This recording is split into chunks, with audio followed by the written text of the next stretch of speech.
Adiestrar la mente. Dalai Lama. Acotación de la introducción. El verso clave de los 8 versos para adiestrar la mente es: cuando otros, debido a sus celos, se rebelen contra mí y me traten de forma injusta, pueda yo aceptar la derrota y ofrecer la victoria a los demás. Este verso se centra en la necesidad de eliminar la competitividad excesiva y las ideas erróneas concebidas sobre el privilegio y la fama que todavía siguen complicando las relaciones humanas en nuestros días. Adiestrar la mente. Fomento del valor humano. A pesar de que mis experiencias no sean nada especiales, pues solo son experiencias humanas normales y corrientes, creo que mi adiestramiento budista me ha dado una experiencia muy útil para tener presente en la vida de cada día. Estoy contento de poder compartir algo de ella con vosotros. Creo sinceramente que todos los seres humanos somos de la misma naturaleza, tanto a nivel mental como emocional. Todos nosotros tenemos el potencial para ser personas felices y buenas, y también lo tenemos para ser malas y perjudiciales. Creo que el potencial para todas estas facetas están presentes en nosotros. Lo importante es tratar de fomentar en cada uno de nosotros los aspectos positivos y útiles y tratar de reducir los negativos. Aunque los aspectos negativos puedan a veces traer cierta satisfacción a corto plazo, a la larga solo aportan sufrimiento. Las actitudes positivas nos traen siempre fortaleza interior. Con fortaleza interior tenemos menos miedo y más confianza en nosotros mismos, y resulta más fácil extender nuestro afecto hacia los demás sin barrera alguna, ni religiosa, ni cultural, ni de ningún otro tipo. Es por lo tanto muy importante reconocer nuestro potencial para lo bueno y lo malo y después observarlo y analizarlo cuidadosamente. Esto es lo que yo llamo fomentar el valor humano. Mi principal interés es fomentar la comprensión del valor más profundo del ser humano. El valor humano más profundo es la compasión, un sentimiento afectuoso y comprometido. Estas cualidades básicas del ser humano son muy importantes, tanto si es creyente como si no se es. Y no importa cuál sea la religión que se practique, sin ellas no se puede ser feliz. Algunas personas cuentan con una disposición mental adecuada para seguir una fe religiosa. Hacer uso de la fe religiosa para fomentar estos valores humanos básicos es muy positivo. El mensaje de las principales religiones del mundo es básicamente el mismo: amor, compasión y perdón. Lo que varía es el modo en el que se fomenta cada religión tales cualidades. Pero dado que todas ellas aspiran más o menos a la misma meta, vivir una vida más feliz, ser personas más compasivas y crear un mundo más compasivo. El hecho de que los métodos sean distintos no representa un problema. El logro último es lo importante. Las principales religiones del mundo tienen el mismo potencial para ayudar a la humanidad, y puesto que existe una variedad de disposiciones mentales entre los seres humanos, necesitamos lógicamente religiones distintas. La variedad es beneficiosa. La armonía entre las diferentes tradiciones religiosas es otro asunto importante. Por eso me esfuerzo siempre en fomentar la armonía entre religiones. Ahora voy a explicar el Dharma del Buda, centrándome en una obra específica de la literatura budista. Los 8 versos para adiestrar la mente. Lojong Sik Gyema. El hecho de que se trate de un texto budista no significa que esté intentando fomentar o propagar el budismo. Mi motivación está clara. Si examinas mis numerosos años de actividad, podrás juzgar si lo que digo es cierto o no. En primer lugar, siento que aprender de todas tradiciones religiosas es a veces muy útiles. A menos que conozcamos el valor de las otras tradiciones, es difícil desarrollar respeto por ellas. El respeto mutuo es el fundamento de la verdadera armonía. Debemos esforzarnos por desarrollar un espíritu de armonía. no por razones políticas ni económicas, sino más bien porque comprendemos simplemente el valor de las otras tradiciones. Algunos de mis hermanos y hermanas cristianos, tanto monjes como laicos, me han dicho que están utilizando técnicas y métodos budistas para desarrollar su compasión e incluso su fe. Han adoptado algunas técnicas e ideas budistas en su práctica, pero permanecen dentro del marco de su propia religión. Yo les digo siempre a mis amigos occidentales que lo mejor es seguir la propia tradición. Cambiar de religión no es fácil y a veces causa confusión. No obstante, quiero decir algo a las personas que sienten realmente que la propuesta budista es más eficaz y adecuada para su disposición mental. Por favor, pensadlo detenidamente y cuando estéis convencidos de que el budismo es lo que os conviene, entonces es vuestro derecho seguirlo. Es importante recordar lo siguiente. A veces las personas desarrollan una actitud crítica hacia su religión o tradición previa con el fin de justificarse por haber cambiado de fe. Esto ha de evitarse por todos los medios. Puede que vuestra religión anterior ya no os sea útil, pero eso no quiere decir que no sea útil para la humanidad.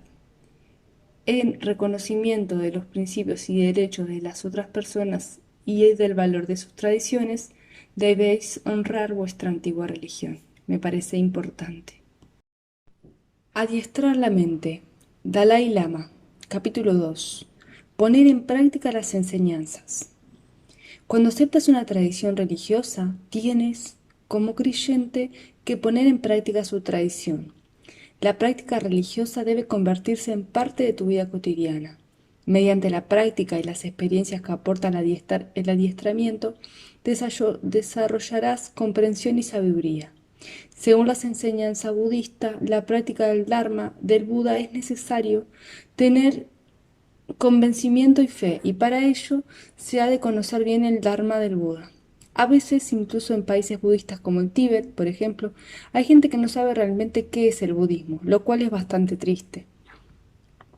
Si no somos conscientes de la importancia de integrar en nuestras vidas las enseñanzas de nuestra fe mediante la práctica, corremos el peligro de estar siguiendo un cliché o una idea popular.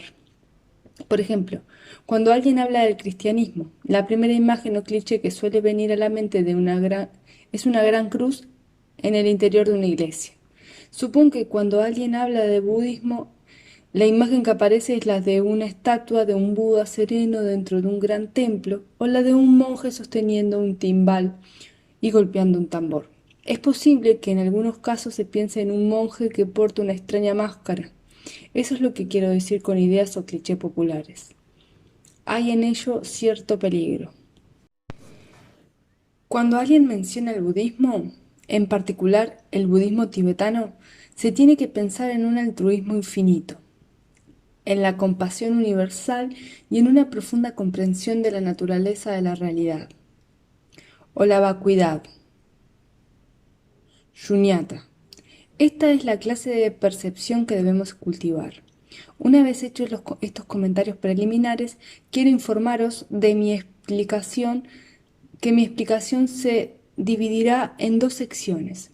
En la primera de ellas voy a explicar las razones por las que necesitamos cierta disciplina mental o, como lo llaman los tibetanos, un adiestramiento mental. Y en la segunda parte explicaré el procedimiento propiamente dicho para implicarse en tal disciplina o adiestramiento mental.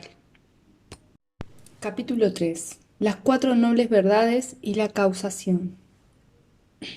Como probablemente sabréis todos, las enseñanzas centrales del Buda están enraizadas en las cuatro verdades nobles. Las cuatro verdades nobles son el fundamento de la enseñanza budista y son las siguientes: la verdad del sufrimiento, su origen, la posibilidad de que cese el sufrimiento y el camino que conduce a la cesación del sufrimiento. Las enseñanzas sobre las cuatro nobles verdades están arraigadas en nuestras experiencias humanas, bajo la cual se halla la aspiración básica de buscar felicidad y de evitar el sufrimiento. La felicidad que deseamos y el sufrimiento que eludimos surgen como resultado de causas y condiciones.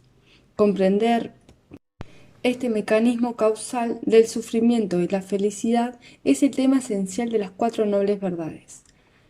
La comprensión budista del mecanismo causal está basado en un análisis detallado de las diversas posibilidades de causación. Por ejemplo, uno puede argumentar que nuestras experiencias de sufrimiento y de felicidad ocurren sin razón, en otras palabras, que carecen de causa. Esta posibilidad ha sido rechazada en las enseñanzas budistas. También se podría pensar que nuestra experiencia del sufrimiento y felicidad son, en ciertos sentidos, creadas o causadas por algún ser trascendental. Esta posibilidad también ha sido rechazada en el budismo. Otra opción sería que un determinado tipo de sustancia primordial fuera la base del surgir de todas las cosas y eventos. Esta idea ha quedado igualmente descartada, es decir, que nuestras experiencias del sufrimiento y de felicidad no surgen por sí mismas, no surgen debido a una causa con existencia independiente, ni tampoco son el producto de una combinación de estas. Habiendo rechazado todas las posibilidades metafísicas precedentes, la enseñanza budista entiende el proceso causal en términos de un surgir interdependiente. Todas las cosas y eventos, incluyendo nuestras experiencias de sufrimiento y felicidad, ocurren como resultado de la reunión de una multiplicidad de causas y condiciones. Capítulo 4. Comprender la función principal de la mente. Cuando examinamos con detenimiento las enseñanzas de las cuatro nobles verdades, descubrimos la importancia primordial que tiene la conciencia o la mente en la determinación de nuestra experiencia de felicidad y de sufrimiento. Desde la perspectiva budista existen diferentes niveles de sufrimiento. Está, por ejemplo, el sufrimiento que es obvio para todos nosotros, es decir, las experiencias dolorosas. Todos somos capaces de reconocerlas como sufrimiento. Un segundo nivel de sufrimiento incluye lo que se define comúnmente como sensaciones placenteras. En realidad, las sensaciones placenteras son también sufrimiento, porque tienen en ella la semilla de la insatisfacción. Hay asimismo un tercer nivel de sufrimiento, que en la terminología budista se llama sufrimiento penetrante del condicionamiento. En cierto sentido, se puede decir que este tercer nivel de sufrimiento viene dado con la simple realidad de existir como seres ignorantes y propensos a las emociones, los pensamientos y las acciones kármicas negativas. El mismo hecho de estar vinculados a las emociones negativas y al karma es una fuente de sufrimiento y de insatisfacción. Si contemplas los distintos tipos de sufrimientos, encontrarás, en última instancia, todos ellos están enraizados en el estado de la mente. De hecho, el estado indisciplinado de la mente es una experiencia de sufrimiento. Si miramos el origen del sufrimiento en los textos budistas, encontramos que aunque leamos sobre el karma, la acción y el engaño que propulsa o motiva la acción, estamos tratando con acciones cometidas por un agente. Debido a que hay un motivo detrás de la acción, el karma puede comprenderse en última instancia en términos de un estado mental o un estado mental indisciplinado. Del mismo modo, cuando hablamos de los engaños que impulsan a uno a actuar de forma negativa, estamos hablando también de un estado mental indisciplinado. Por consiguiente, cuando los budistas se refieren a la verdad del origen del sufrimiento, están refiriéndose a un estado mental que es indisciplinado e idómito, y que da origen a un estado de ignorancia y sufrimiento. En su sentido último, el origen del sufrimiento, la causa del sufrimiento y el sufrimiento propiamente dicho solo pueden comprenderse en términos de un estado mental. La cesación del sufrimiento solo puede estar asociada a un ser sintiente, a un agente, a la conciencia. No podemos hablar de la cesación del sufrimiento de un objeto inanimado, como un caso o una mesa. Las enseñanzas budistas describen la cesación del sufrimiento como el estado más elevado de felicidad. Pero esta felicidad no ha de ser comprendida en términos de sensaciones placenteras. No estamos hablando de felicidad a nivel del sentimiento o de sensaciones. Nos estamos refiriendo más bien al nivel más elevado de felicidad, que está constituido por la libertad total del sufrimiento y del engaño. De nuevo, se trata de un estado mental, un nivel de realización espiritual. En última instancia, para comprender nuestra experiencia de sufrimiento y dolor y el camino que conduce a la cesación, las cuatro nobles verdades, tenemos que comprender la naturaleza de la mente. Adiestrar la mente. Dalai Lama. Capítulo 5. La mente y el nirvana. El proceso por el cual la mente crea nuestra existencia ignorante y el sufrimiento en el que vivimos lo describe Chandrakirti en su obra Guía del Camino Central, en donde afirma: un estado mental indisciplinado da origen a los engaños que propulsan a un individuo a la acción negativa que, a su vez, crea el entorno nocivo en el que vive la persona. Para tratar de comprender la naturaleza de la libertad del sufrimiento, nirvana, de la que habla el budismo, podemos remitirnos a un pasaje del texto de Nagarjuna, Fundamentos del Camino Central, en el que, en cierto sentido, equipara la existencia no iluminada, samsara, a la existencia iluminada, nirvana. Lo que indica aquí Nagarjuna es que no debemos creer que nuestra naturaleza o nuestra existencia, iluminada o no, es intrínseca. Desde el punto de vista de la vacuidad, ambos estados se hallan igualmente vacíos por completo de una realidad o de una existencia intrínseca. Lo que diferencia un estado no iluminado de uno iluminado es el conocimiento y la experiencia de la vacuidad. El conocimiento y la experiencia de la vacuidad del samsara es el nirvana. La diferencia entre el samsara y el nirvana es un estado mental. Una vez dadas estas premisas, es lógico preguntar: ¿está sugiriendo el budismo que todo cuanto existe no es más que una proyección de nuestra mente? Esta es una pregunta crítica a la que los maestros budistas han ofrecido distintas respuestas. Por un lado, los grandes maestros han argumentado que, en el análisis final, todo, incluyendo nuestra experiencia de sufrimiento y felicidad, no es más que una proyección de nuestra mente. Pero hay otro grupo que ha argumentado vehementemente en contra de esta forma extrema del subjetivismo. Este segundo grupo mantiene que, si bien en cierto sentido se puede comprender que todos los fenómenos, incluyendo las experiencias propias, son creaciones de la propia mente o conciencia, esto no significa que todo sea solo mente. Ellos afirman que uno ha de mantener un grado de objetividad y creer que las cosas existen, aunque mantienen que la conciencia, la mente, el sujeto, desempeña una función en la creación de nuestra experiencia y del mundo. Insisten en que existe también un mundo objetivo que es accesible a todos los sujetos y a todas las experiencias. Hay otro punto con respecto al concepto del budista de libertad o nirvana, que creo necesario que se comprenda.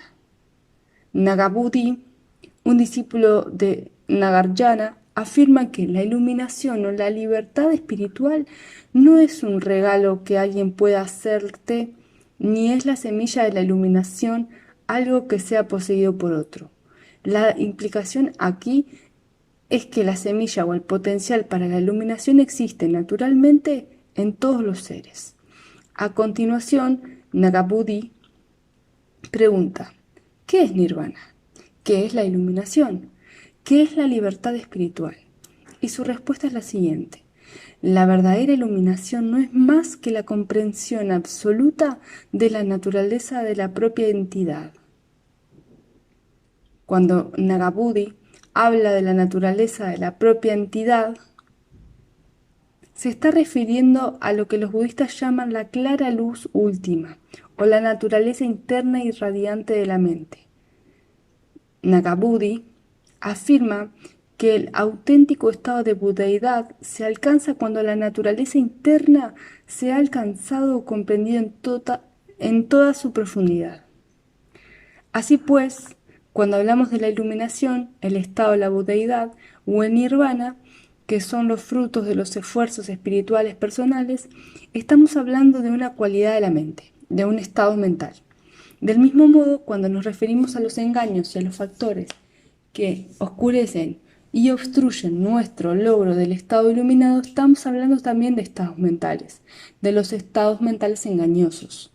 En particular, nos estamos refiriendo a los estados engañosos que se hallan enraizados en un modo distorsionado de percibir el propio yo y el mundo. La única forma de eliminar esta comprensión errónea, esa manera distorsionada de percibir el yo y el mundo, es cultivar la visión correcta de la verdadera naturaleza de la mente, de la verdadera naturaleza del yo y del mundo. Aquí, una vez más, tanto la percepción purificada como los objetos de purificación han de ser comprendidos en términos de estados mentales. En resumen, la enseñanza del Buda equipara, por un lado, un estado mental indisciplinado con el sufrimiento y con la existencia no iluminada, y por el otro, un estado mental disciplinado con la felicidad, con la iluminación o la libertad espiritual. Este es un punto esencial. Generalmente, nuestras experiencias diarias de placer y de dolor están relacionadas con sensaciones físicas y con estados mentales. Es obvio, cuando el placer o el dolor se manifiesta principalmente en forma de sensación física, puede ser subyugado o neutralizado por un estado mental. Esto está claro. Por otra parte, es difícil neutralizar un estado mental desdichado mediante el bienestar físico. Si un enfermo que padece grandes dolores mantiene una mente serena, será capaz de neutralizar su sufrimiento. Y también se puede aliviar el sufrimiento físico con una actitud de aceptación o con un deseo de soportarlo. Es pues tan útil como importante concentrarse en el adiestramiento mental sobre una base diaria, incluso sin considerar la próxima vida o la libertad espiritual. Yo creo que a todos nos conviene cuidarnos más de nuestra mente, no solo del dinero. Creo que conviene incluso a aquellos que no buscan ni están interesados en obtener resultados a largo plazo. Capítulo 6. El pensamiento válido y el pensamiento no válido. Debo informar al lector de que, cuando nos referimos a estados mentales, la palabra que se traduce como mente tendría que traducirse como mente-corazón. Un hecho natural, supongo que se le podría llamar ley psicológica, de nuestra experiencia subjetiva de los pensamientos y las emociones, es que dos pensamientos o emociones que se oponen directamente no pueden coexistir al mismo tiempo. Desde nuestra experiencia ordinaria de cada día, sabemos que hay pensamientos que pueden ser clasificados como válidos y otros como no válidos. Por ejemplo, si un pensamiento particular corresponde con la realidad, es decir, si hay una correspondencia entre el estado de hechos en el mundo y la propia percepción de ellos, entonces uno puede llamar a eso un pensamiento válido o una experiencia válida. Pero también experimentamos pensamientos y emociones que son completamente contrarios al modo en que existen las cosas. En algunos casos es posible que se trate de una forma de exageración, pero en otros puede ser diametralmente opuestos al modo de ser de las cosas. Tales pensamientos y emociones se consideran no válidos y sin fundamento. Los textos budistas, especialmente los de epistemología, hacen esta distinción entre las formas de pensamiento y emoción válidas y no válidas, para explicar la cognición válida o la cognición verdadera y sus resultados o frutos. Lo que quiero decir aquí es que, para que un esfuerzo tenga éxito y conduzca al logro de un objetivo, se requieren pensamientos y emociones válidas. En los textos budistas se afirma que el logro de la libertad espiritual más elevada, el nirvana o la iluminación, es fruto de pensamientos y emociones válidos. Por ejemplo, de acuerdo con las enseñanzas budistas, el factor principal que da origen al logro de la iluminación o budeidad es un factor principal que da origen el factor principal que da origen al logro de la iluminación o budeidad es un conocimiento directo y verdadero de la naturaleza de la realidad. Un conocimiento directo y verdadero de la realidad es un modo válido de conocer cosas, como la naturaleza del mundo, etc. Además, si observamos los numerosos factores complementarios como la compasión, el altruismo y la aspiración de alcanzar la iluminación para beneficio de los seres sintientes, bodhicitta, vemos que están todos ellos basados en el pensamiento válido. Aunque el altruismo y la compasión sean más una emoción que un pensamiento cognitivo, el proceso que conduce al logro de la compasión universal y la bodhicitta implica comparar las verdades con las falsedades. Este es un proceso de cultivar los modos válidos de percibir y de experimentar las cosas. Por lo tanto, podemos decir que la budeidad en sí misma es una consecuencia de los pensamientos y las emociones válidas, y vemos, por el contrario, que la experiencia no iluminada, samsara, es un producto de modos inválidos de percepción y de experimentación. Por ejemplo, de acuerdo con el budismo, la raíz fundamental de nuestra existencia no iluminada y de nuestro sufrimiento es la ignorancia, avidya. La característica principal de esta ignorancia es un modo distorsionado de percibir el mundo y a nosotros mismos. De nuevo, los pensamientos y las emociones no válidas, los modos no válidos de percibir y de experimentar las cosas y a uno mismo, son, en última instancia, la fuente de nuestro sufrimiento y de nuestro estado no iluminado. La cuestión principal en el análisis final es la correlación entre los pensamientos y las emociones válidas y la felicidad y la libertad espiritual, y entre las formas de pensamientos y emociones no válidos y el sufrimiento y el estado no iluminado. En la práctica budista del adiestramiento o la disciplina mental, el énfasis recae en implicarse en un método o proceso mediante el cual las formas válidas del pensamiento y emoción puedan ser desarrolladas, incrementadas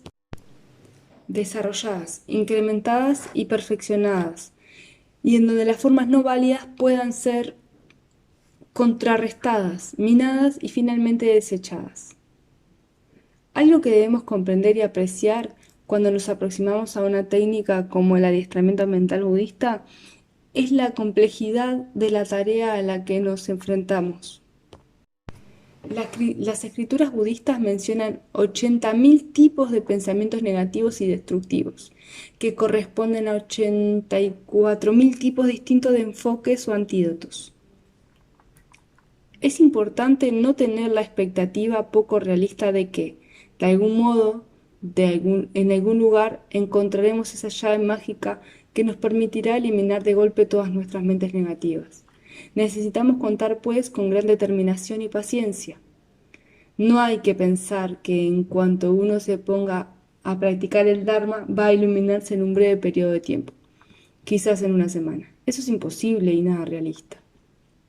Me gustaría hacer referencia a un hermoso comentario efectuado por Nagarjuna, que habla de la necesidad de tener paciencia y una apreciación de la medida del tiempo que se necesita para implicarse realmente en un proceso de adiestramiento de disciplina mental. Nagarjuna dice que, si mediante el adiestramiento mental y la disciplina, mediante la sabiduría y su hábil aplicación, puedes desarrollar en tu interior un sentimiento de tranquilidad y confianza, una tranquilidad que está realmente enraizada en una postura confirmada y definitiva, entonces el tiempo que lleve no tiene importancia. En contraste con el punto de vista de Nagarjuna, desde nuestra experiencia personal, el tiempo sí que importa, si estamos experimentando un acontecimiento insoportable y doloroso, aunque sea de poca duración. Deseamos salir de él lo más rápidamente posible. Adiestrar la mente. Dalai Lama, capítulo 7. Cultivar la sabiduría y los medios hábiles. Los múltiples enfoques para el adiestramiento de la mente y la disciplina mental tienen dos aspectos principales. Uno es el desarrollo y el cultivo del conocimiento intuitivo, o la sabiduría, es decir, desarrollar, cultivar e incrementar modos válidos de conocer y de pensar. El otro es el aspecto del método o de los medios hábiles. Los 8 versos para adiestrar la mente resumen las enseñanzas claves sobre la sabiduría o conocimiento intuitivo y el método o medios hábiles. La obra se centra en el compromiso y en los antídotos que permitirán al practicante contrarrestar dos obstáculos mayores. El primer obstáculo son los pensamientos de autoestima y el sentimiento de egoísmo y de egocentrismo en lo que están enraizados. Los antídotos para ellos son principalmente el cultivo del altruismo, la compasión y la bodhicitta, que es la aspiración altruista a alcanzar la iluminación para el bien de todos los seres que sienten. El segundo obstáculo es el aferramiento a un yo duradero que existe permanentemente. El antídoto a este obstáculo está incluido en las enseñanzas de la sabiduría de los 8 versos para adiestrar la mente, por lo que puede decirse que el texto contiene toda la esencia de la enseñanza del Buda expuesta de un modo distinto. Capítulo 8. Las dos verdades. La forma de considerar la esencia de las enseñanzas del Buda como enseñanzas sobre la sabiduría y método concuerda maravillosamente con las palabras de Nagarjuna, cuando dijo que todas las enseñanzas del Buda deben ser comprendidas dentro del marco de las dos verdades, la verdad convencional y la verdad última. Las enseñanzas esenciales de las 4 nobles verdades han de entenderse en términos de estas dos verdades. No obstante, cuando hablamos de comprender la naturaleza de las dos verdades, debemos recordar que no son dos reinos o niveles de existencia independientes, diferentes o inconexos. Existen diversas escuelas filosóficas con distintos niveles de comprensión de las enseñanzas sobre las dos verdades. Mi comprensión sobre las dos verdades está basada en la perspectiva de los pensadores indios de la escuela madhyamika, por quienes tengo una preferencia particular que está asentada en la admiración. Desde el punto de vista madhyamika, la realidad a nivel de la existencia convencional está constituida por la experiencia ordinaria en el reino de causa y efecto, que es el reino de la multiplicidad y la diversidad, en donde vemos funcionar las numerosas leyes de la realidad. Este nivel de la realidad se denomina realidad convencional o verdad convencional, porque la verdad de tales experiencias o percepciones es esencialmente específica de ese nivel convencional de comprender el mundo. No obstante, si examinamos la realidad con mayor profundidad, encontramos la naturaleza última de la realidad, a saber, que ningún fenómeno o evento, ni siquiera el propio yo, existe dentro de la realidad independiente e intrínseca. Lo que encontramos cuando observamos más profundamente la naturaleza de la realidad es la causación de la originación de todos y cada uno de los fenómenos es que la causación de la originación de todos y cada uno de los fenómenos es resultado de una agregación de numerosas causas y condiciones. ¿Qué nos indica esta naturaleza interdependiente y causal de la realidad? Que no hay nada, ningún evento, ni siquiera el propio yo, que posea una realidad independiente, autónoma y diferente. Las cosas y los acontecimientos son, en cierto sentido, dependientes. Surgen dependientes de múltiples factores. Se dice que la verdad última es esta ausencia de todo tipo de realidad independiente y autónoma.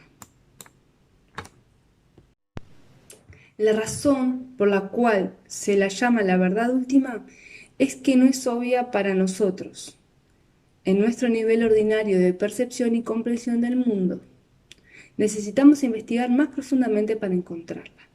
Estas dos verdades son, ciertamente, dos lados de una misma cosa, dos perspectivas sobre un mismo mundo.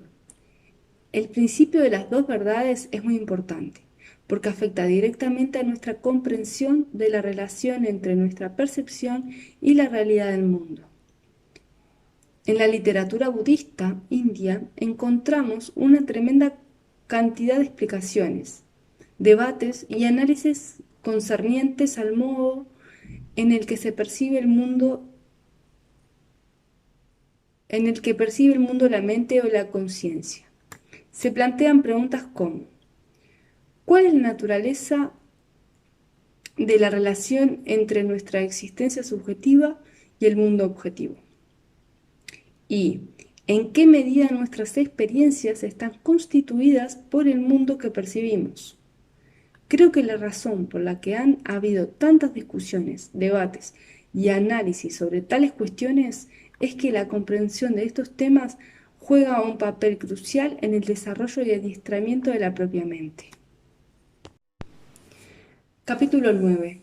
Los dos aspectos del estado de Buda. Como ya hemos visto, según la tradición budista, existen dos verdades: la verdad de la realidad convencional y la verdad de la realidad última. Correspondiendo a estos dos niveles de realidad, tenemos dos dimensiones de camino: método o medios hábiles y sabiduría. Puesto que hay dos dimensiones principales en el camino, hay también dos aspectos en el estado resultante de la budeidad. Uno es el aspecto de la forma, o el cuerpo de la forma de la budeidad, Rupakaya, y el otro es la realidad misma de la budeidad, el cuerpo de la verdad, Dharmakaya. Se dice que la manifestación de la forma, o Rupakaya, es la forma de un ser completamente iluminado que existe solo en relación con los seres sintientes, asumiendo diversas formas y apariencias relacionadas con ellos. Un Buda completamente iluminado puede implicarse en toda clase de actividades para felicidad y bienestar de los seres.